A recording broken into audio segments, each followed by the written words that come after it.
வந்து ஒரு கேள்விதான். இது வரைக்கும் நான் விளையாடின இடத்துல ஓரமா நின்று வேடிக்கை பார்த்த நீ, நான் நடந்து போனா ஓரம் ஒதுங்கி போற நீ, இன்னைக்கு புல்லட் வண்டி ஓட்டுறியா? இன்னைக்கு என் கூட சரிசமமா நீ வந்து விளையாட்டி என்னையே அந்த விளையாட்டுல தோக்கடிக்கிறியா? ஒரு காலத்துல நான் மட்டும்தான் படிச்சிருந்தேன், நீ அந்த இடத்துக்கு கூட வர முடியாது. இப்போ நீ அந்த இடத்துல வந்து படிச்சு முன்னுதாரணம் மிக்க மாணவனா வந்து நீ வரியா? அப்படின்றதுனால தான் தாக்குதல் நடக்குது தோழர்களே. குறிப்பா வந்து கீழே தஞ்சையில ஒரு 50 ஆண்டுகளுக்கு முன்பாக சாணி பாலம் சவுக்கடியும் அனுபவிச்சோம். சாணியை கரைச்சி வாயில ஊத்துனான், சவுக்கடி அடிச்சான். இப்போ அந்த 50 ஆளுகளை கடந்து வந்து நின்று இருக்கோம். இப்போ என்ன நிலைமை? அப்ப சாணியை கரைச்சி ஊத்துறான், இப்ப பீ தண்ணியை குடிக்க வச்சான்.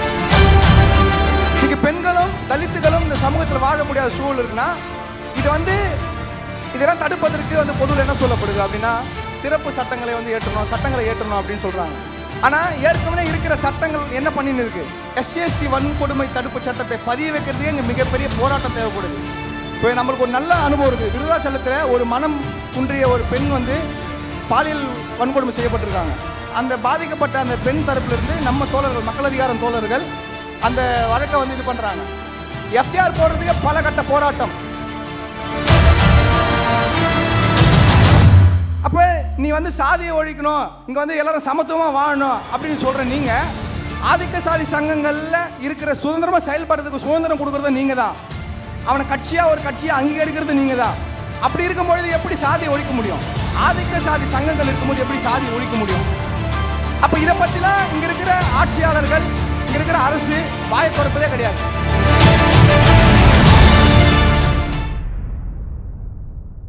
தோழர்களே, முதல்ல இந்த லவ் ஆல் நோ காஸ்ட் என்ற தலைப்பை மாணவர் மத்தியில், பொதுமக்கள் மத்தியில் வந்து பிரச்சாரம் செய்யும் பொழுது அங்கே மிகப்பெரிய ஒரு வரவேற்பு கிடைத்தது. குறிப்பாக மாணவர் மத்தியில் அது கிடைத்தது. இந்த தலைப்புக்கு வரவேற்பு ஒரு பக்கம் கிடைக்குது. இன்னொரு பக்கம் நாம் எல்லாம் கேட்குற கேள்வி என்னென்னா, இந்த டைமில் ஏன் லவ் ஆல் நோ காஸ்ட் இந்த சூழல், அதுக்கு என்ன இப்போ சமூகத்தில் வந்து தேவை வந்துச்சு அப்படின்னு ஒரு கேள்வி கேட்குறாங்க. நமக்கு தெரியும் இன்னைக்கு சாதிய படுகொலைகள் எந்த அளவுக்கு தீவிரமாக தமிழ்நாட்டில் வந்து நடந்துன்னு இருக்குது அப்படின்றது. அதே போல பெண்கள் மீதான பாலியல் வன்கொடுமை என்பது எந்த அளவுக்கு தீவிரமாக மிக கொடூரமான முறையில் நடந்துன்னு வருது அப்படின்றது. பொதுவில் வந்து இதை பற்றி நம்ம ஒரு விவாதத்தை வந்து பேசுகிறோம். இன்றைக்கி வந்து முன்பை காட்டிலும் இந்த காலகட்டத்தில் குறிப்பாக ஒரு 4-5 ஆண்டுகளாக மிக தீவிரமான முறையில் இந்த சாதிய படுகொலை நடக்குதுன்னு சொல்லும் பொழுது ஒரு சிலர் என்ன சொல்கிறாங்க அப்படின்னா, இப்போ வந்து சோஷியல் மீடியா வந்து அதிகமாக வளர்ந்துருச்சு, அதனால் வந்து இது வந்து வெளியே தெரியுது, அதுக்கு முன்னாடிலாம் வந்து அப்படி கிடையாது அப்படின்னு சொல்லிட்டு இதை வந்து ஜெனரலைஸ் பண்ணுறாங்க. இது சாதாரணமாக அது படுத்துகிறாங்க. ஆனால் இது மிகப்பெரிய அளவில் தீவிரம் அடைஞ்சிருக்குதுன்னு அப்படி சொல்கிறோம். அது நான் பின்னாடி வந்து விளக்கும் போது சொல்கிறேன். குறிப்பாக தலித்துகள் இந்த சமூகத்தில் வாழ முடியாத ஒரு மிகப்பெரிய ஒரு கொடூரமான சூழல் வந்து நடந்துருக்கு. ஏன் வந்து முன்பை காட்டிலும் இப்போ வந்து தீவிரமாக இருக்குது நம்ம சொல்கிறோன்னா, லவ் ஆல் நோ காஸ்ட் இந்த இயக்கத்தை ஏன் இப்போ அறிவித்தோம் அப்படின்னு நம்ம புரிஞ்சுக்கணும்னா, இந்த சமூக சூழலை, இந்த அரசியல் பொருளாதார கொள்கையை நாம் வந்து புரிஞ்சுக்கணும். அப்போ தான் வந்து இதை நம்ம தீவிரம் அடைஞ்சிருக்கு சொல்கிறத நம்மளால் புரிஞ்சுக்க முடியும்.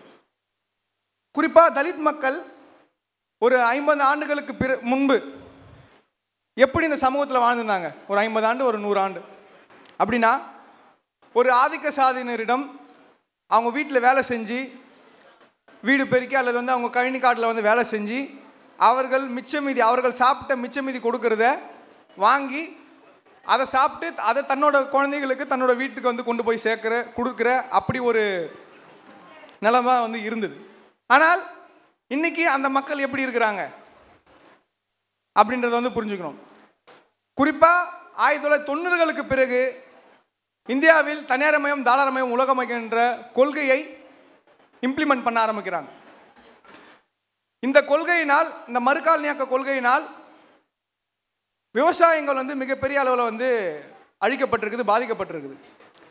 தலித் மக்கள் ஒரு கிராமத்தில் ஒரு விவசாய கூலியாக தான் வந்து இருந்துட்டு வந்திருக்காங்க. அப்படி இருக்கும்போது விவசாயம் அழிக்கப்பட்டதால் அவங்க என்ன பண்ணுறாங்கன்னா, நகர்ப்புறங்களை நோக்கி வராங்க. சென்னை போன்ற நகரங்களுக்கு, பெங்களூர் போன்ற நகரங்களுக்கு வராங்க.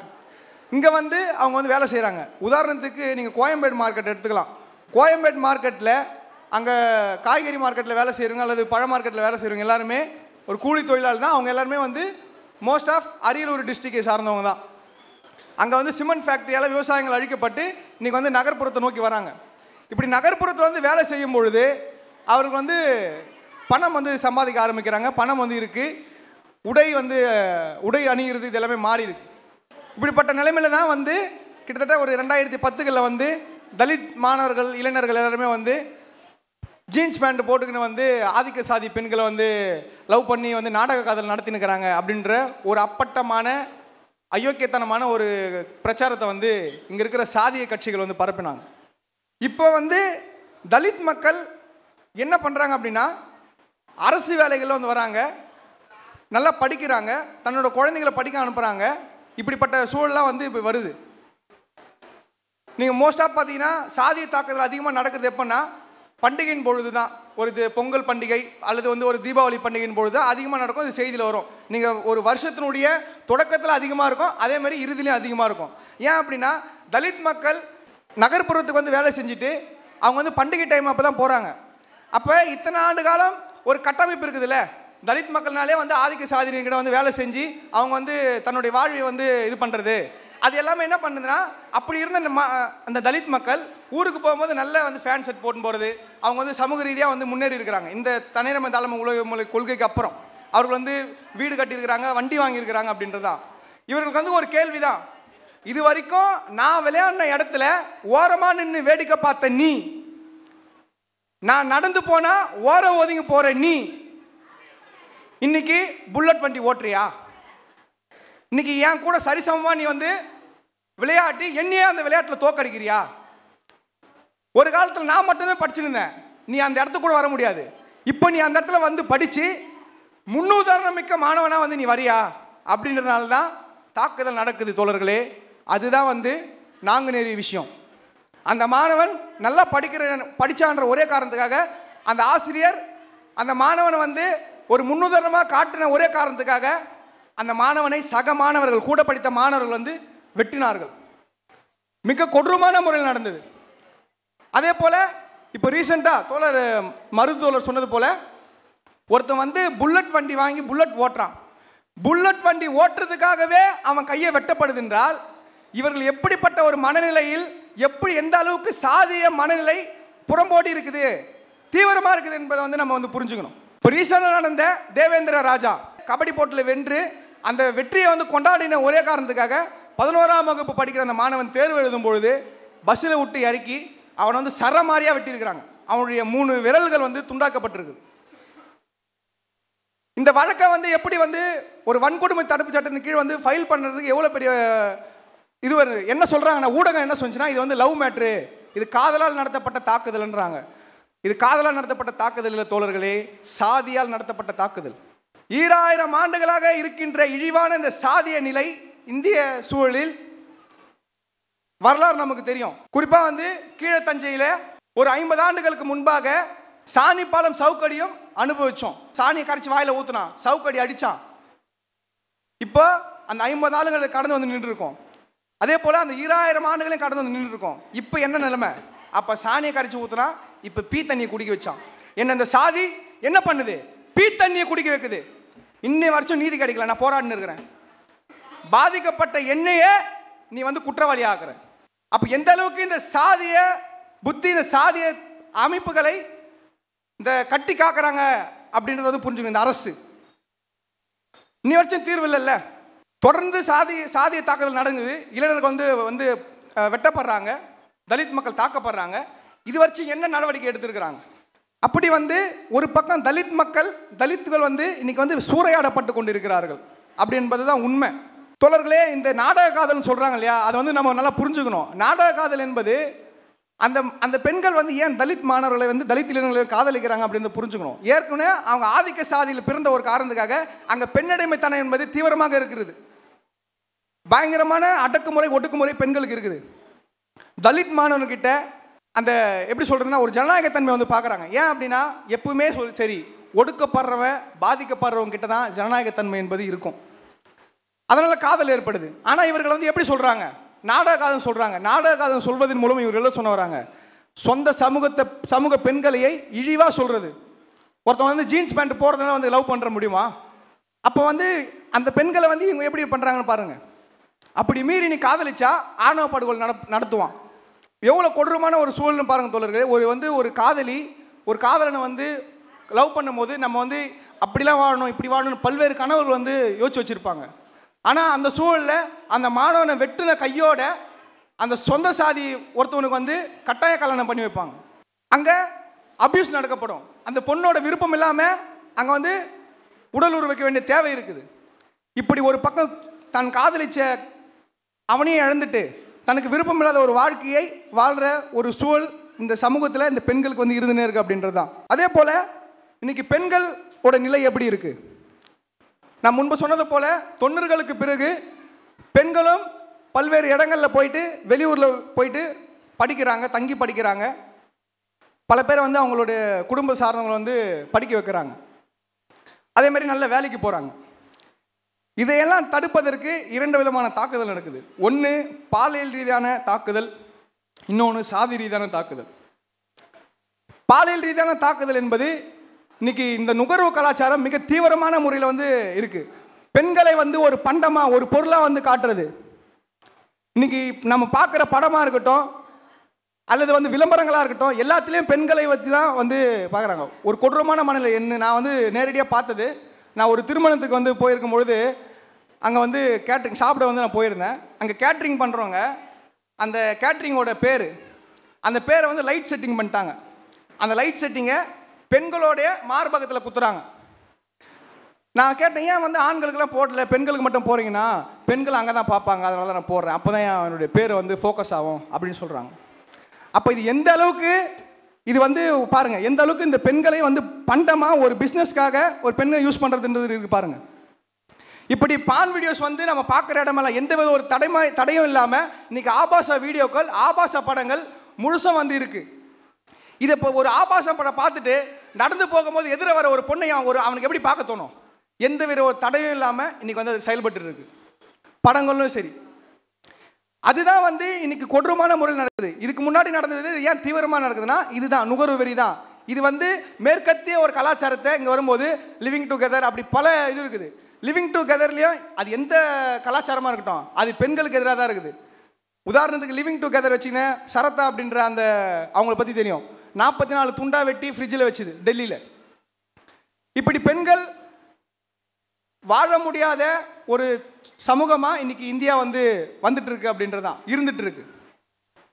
கொடூரமான முறையில் கை காலை ஓடிக்கிறான், நாக்கா இருக்கிறான், பெண்களோட உறுப்பில் வந்து கம்பியை வச்சு வந்து குத்துறான். எப்படி இதெல்லாம் பாருங்க, இதெல்லாம் வந்து எந்த மனநிலை? ஒரு நியூஸ் கொரோனா டைமில் வந்து படித்தோம். 11ஆம் வகுப்பு படிக்கிற ஒரு பையன் 9ஆம் வகுப்புன்னு நினைக்கிறேன், அந்த மாணவியை பாலியல் வன்கொடுமை செய்யும்போது அந்த பெண்ணு கத்துனதுக்காக செங்கலத்துக்கு தலையில் அடிச்ச உடனே அந்த பொண்ணு செத்துச்சு. செத்து போன ஒருத்தன் என்ன பண்ணியிருப்பான்? பயந்துருப்பான். ஆனால் பயப்படல தோழர்களே, அவன் அது பிறகு தான் அந்த பொண்ணை வந்து பாலியல் வன்கொடுமை செஞ்சான். செத்த பிறகு கடைசியாக சொன்ன அவன் ஒரு நாளைக்கு 100க்கும் மேற்பட்ட பான் வீடியோஸ் பார்க்குறான் அப்படின்றது. இப்படி வந்து பெண்கள் மிக கொடூரமான முறையில் வந்து தாக்கப்பட்டிருக்காங்க. இன்னொன்று சாதி ரீதியாக நான் முன்னாடி சொன்னது தான், அவர்கள் வந்து யாரையும் வந்து மற்ற சமூகத்தினர் வந்து காதலிக்கக்கூடாது அப்படின்றதுக்காக இன்னைக்கு பல பேர்கள் வந்து சொல்லி ஆணவப்படுதல் நடத்தி அவங்கள மிரட்டுறது அப்படின்ற மிகப்பெரிய தாக்குதல் நடந்துட்டு இருக்கு. இன்னைக்கு பெண்களும் தலித்துகளும் இந்த சமூகத்தில் வாழ முடியாத சூழல் இருக்குன்னா இது வந்து இதெல்லாம் தடுப்பதற்கு வந்து பொதுவில் என்ன சொல்லப்படுது அப்படின்னா சிறப்பு சட்டங்களை வந்து சட்டங்களை ஏற்றணும் அப்படின்னு சொல்றாங்க. ஆனால் ஏற்கனவே இருக்கிற சட்டங்கள் என்ன பண்ணின்னு இருக்கு? இன்னைக்கு வந்து SC/ST வன்கொடுமை தடுப்பு சட்டம் இருக்கு. SC/ST வன்கொடுமை தடுப்பு சட்டத்தில் எத்தனை வழக்குகள் பதிவாயிருக்குது தோழர்களே? நல்லா இங்கே நம்ம புரிஞ்சுக்க வேண்டியது என்னன்னா, SC/ST வன்கொடுமை தடுப்பு சட்டத்தை பதிய வைக்கிறதே இங்கே மிகப்பெரிய போராட்டம் தேவைப்படுது. இப்போ நம்மளுக்கு ஒரு நல்ல அனுபவம் இருக்குது. விருதாச்சலத்தில் ஒரு மனம் குன்றிய ஒரு பெண் வந்து பாலியல் வன்கொடுமை செய்யப்பட்டிருக்காங்க.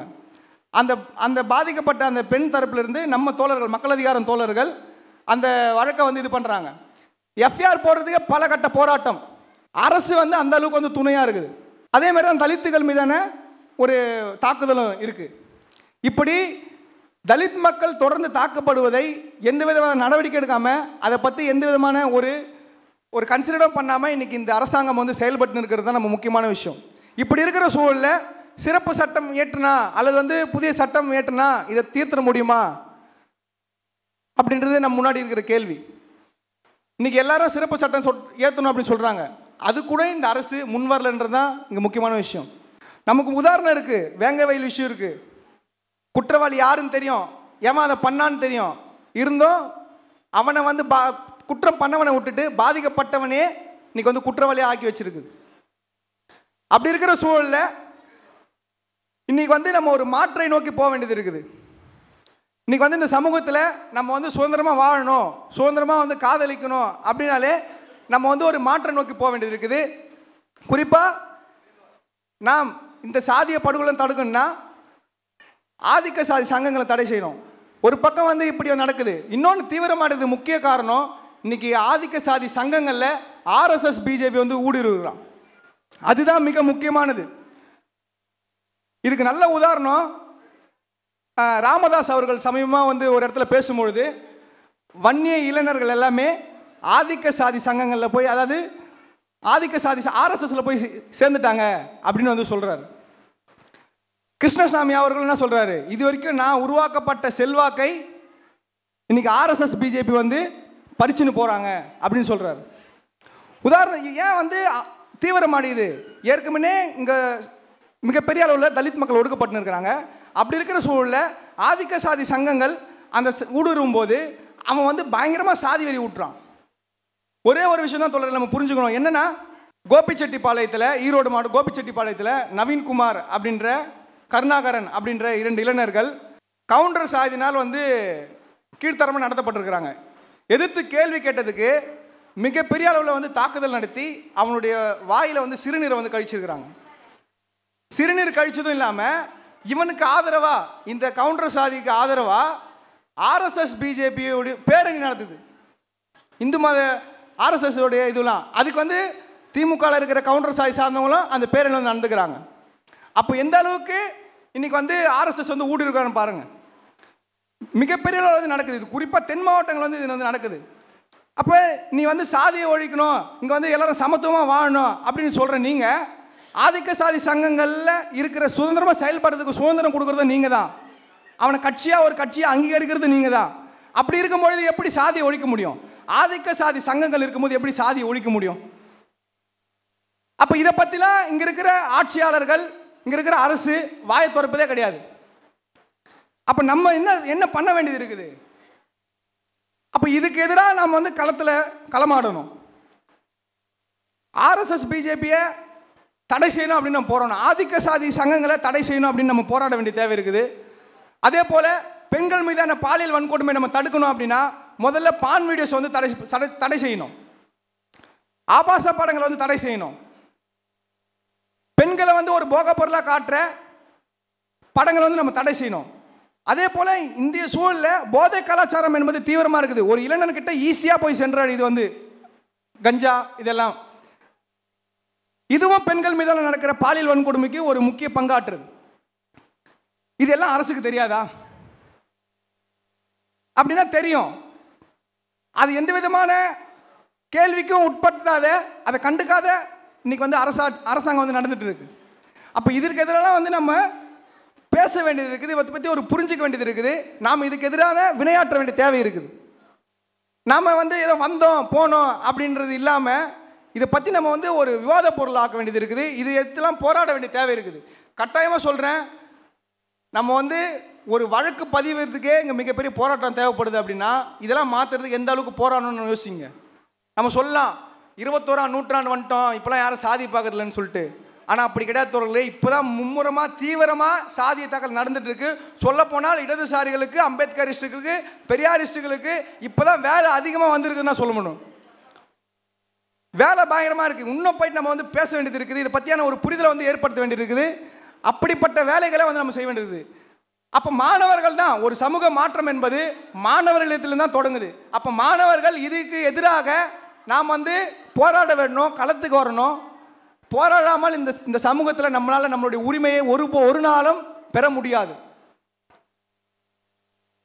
அந்த அளவில் தோழர்களே, இந்த ஆதிக்க சாதிகளுக்கு எதிராக, இந்த ஆதிக்க சாதி வெறியாட்டங்களை அனுபவிக்கிற இந்த அரசுக்கு எதிராக, பெண்களை போக பொருளாக காட்டுற படங்களுக்கு எதிராக, அதை சுதந்திரமாக அனுமதிக்கிற இந்த அரசுக்கு எதிராக நாம் களத்திலே களமாட வேண்டியது இருக்குது. ஆர்கனைஸ்டாக இருக்கணும், அமைப்பாக திரண்டு இதை வந்து நம்ம வந்து முறியடிக்க வேண்டிய தேவை இருக்குது. அது மிகப்பெரிய இந்த காலகட்டத்தினுடைய மிகப்பெரிய ஒரு கட்டாயமாக இருக்குது. அதைத்தான் இந்த லவ் ஆல் நோ கேஸ்ட் அப்படின்றது வந்து வலியுறுத்துது. அப்போ மாற்றை நோக்கி நம்ம போனோம், மாற்றை நோக்கி போனோம். அதுக்காக நாம் எல்லாரும் வந்து ஒன்றிணைய வேண்டிய தேவை இருக்கிறது. நம்ம சக மாணவர்கிட்ட இதை பற்றியான ஒரு உரையாடல் ஏற்படுத்த வேண்டிய தேவை இருக்குது. கல்லூரி தோறும், பள்ளிகள் தோறும். ஏன் கல்லூரி தோறும், பள்ளி தோறும்னா இப்போ நடக்கிற இன்சிடென்ட் எல்லாமே பள்ளி மாணவர்கள் ஈடுபடுறாங்க சாதிய தாக்குதலில். சின்னதுரை வெட்டணும் பள்ளி மாணவன் தான், கபடி வீரன் வெட்டணும் வந்து அவனும் பள்ளி மாணவன் தான். அப்போ இவர்கள் தான் வந்து ஈடுபடுறாங்க. அப்போ அந்த அளவுக்கு வந்து சாதியை, அந்த சாதியோட அந்த தாக்கத்தை வந்து அந்த மாணவர்கள் மத்தியில் வெறியை வந்து ஊட்டி இருக்கிறாங்க. அப்போ அவர்கள்ட்ட நம்ம இதை கொண்டு போய் சேர்க்க வேண்டியிருக்குது. இந்த அரசை நிர்பந்திக்க வேண்டிய தேவை இருக்குது. இதெல்லாம் நாம் செய்ய வேண்டும். அதற்காக நாம் அனைவரும் ஒன்றிணைவோம். இந்த சமத்துவ சமுதாயத்தை படைப்பதற்கு என்றும் புரட்சிகர மாணவர் இளைஞர் முன்னணி உறுதுணையாக இருக்கும். அதில் வந்து முன்னெடுக்கும். அதுக்கான எல்லா போராட்டங்களையும் புரட்சிகர மாணவர் இளைஞர் முன்னணி வந்து கட்டி அமைக்கும்னு சொல்லிட்டு என்னுடைய உரையை முடித்துக் கொள்கிறேன். நன்றி, வணக்கம்.